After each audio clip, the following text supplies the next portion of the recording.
এবার নাকি দেশে আসছেন বিএনপির ভারপ্রাপ্ত চেয়ারম্যান তারেক রহমান। বিএনপির চেয়ারপারসন বেগম খালেদা জিয়া অর্থাৎ তারেক রহমানের মায়ের এরকম বর্তমান স্বাস্থ্য সমস্যায় বা মৃত্যুসজ্জায় এরকম একটি সময়ে দেশে আসার গুঞ্জন শোনা যাচ্ছে বিএনপির ভারপ্রাপ্ত চেয়ারম্যান তারেক রহমানের। তবে সেই গুঞ্জনে এবার বা বলতে পারেন সেই গুঞ্জনের সত্যতা প্রকাশ করেছেন বিএনপির স্থায়ী কমিটির সদস্য আমির খসরু মাহমুদ চৌধুরী, বিএনপির মহাসচিব মির্জা ফখরুল ইসলাম আলমগীর। আমির খসরু মাহমুদ চৌধুরী বলেন, বিএনপির ভারপ্রাপ্ত চেয়ারম্যান তারেক রহমানের দেশে ফেরা নিয়ে কিছু লোক অতি আগ্রহ প্রকাশ করছেন। এটির দরকার নেই তিনি বলেছেন। তিনি কবে আসবেন সেটা তার পারিবারিক সিদ্ধান্ত, এই বিষয়ে আলোচনা করে কোনো লাভ নেই। আজকেই সন্ধ্যায় রাজধানীর গুলশানের একটি হোটেলে ফিউচার বাংলাদেশ চ্যালেঞ্জ 2025-এর গ্র্যান্ড ফিনালে অনুষ্ঠান শেষে সাংবাদিকদের প্রশ্নের জবাবে আমির খসরু মাহমুদ চৌধুরী এই কথাগুলো বলেছিলেন। বর্তমানে সামাজিক যোগাযোগ মাধ্যমে কয়েকদিনের মধ্যেই তারেক রহমান দেশে ফিরছেন এমন আলোচনায় বিষয়ে সাংবাদিকেরা জানতে চাইলে আমির খসরু মাহমুদ চৌধুরী বলেছিলেন, আমার এরকম কিছু জানা নেই। এরকম কোনো কিছু আমাদের কালকের মিটিংয়েও আলোচনা হয়নি যে আসলেই তারেক রহমান দেশে ফিরছেন। সরকারের পক্ষ থেকে তারেক রহমানকে ট্রাভেল ভিসার দেওয়ার কথা কেন বলা হচ্ছে? তিনি বলেন, আমার আসলে এই বিষয়ে কোনো কিছু জানা নেই। সরকার কেন বলছে সেটা আমি বলতে পারবো না। এই বিষয়ে আমি ঠিক কিছুই জানি না, সুতরাং আমি কমেন্ট করতে পারবো না এই ব্যাপারে। যারা বলছে তাদের জিজ্ঞাসা করলে এই ব্যাপারে আপনারা ভালো জানতে পারবেন।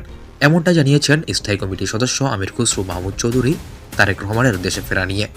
এবং সাংবাদিকরা বিভিন্ন প্রশ্নের ভিতরে একটি প্রশ্ন জানতে চান, তারেক রহমান যদি বর্তমানে দেশে না আসেন তাহলে সামনের নির্বাচনে এর প্রভাব পড়বে কিনা। আমির খসরু বলেন, রাজনীতি এত সহজে প্রভাব পড়ার কোনো বিষয় নয়। বিএনপি একটি সবচেয়ে জনপ্রিয় দল, মানুষের আস্থা নিয়ে রাজনীতি করে তারা।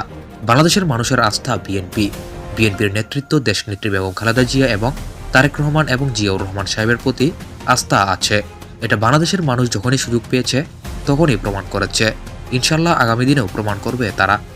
সাবেক প্রধানমন্ত্রী ও বিএনপি চেয়ারপারসন খালেদা জিয়াকে নিয়ে বিদেশে নেওয়ার মতো শারীরিক অবস্থা পর্যবেক্ষণের পর তারেক রহমান দেশে ফেরার সিদ্ধান্ত নেবেন বলে এই বিষয়ে আরেকটি মতামত জানান বিএনপির মহাসচিব মির্জা ফখরুল ইসলাম আলমগীর।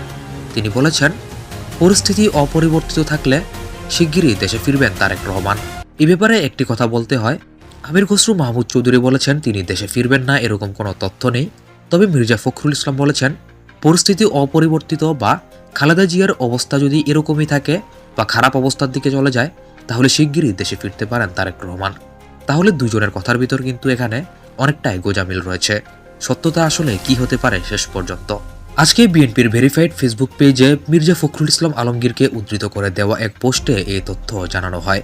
মির্জা ফখরুল ইসলাম বলেছিলেন, রাজধানীর এবারকেয়ার হাসপাতালে 10 দিন ধরে চিকিৎসাধীন খালেদা জিয়া।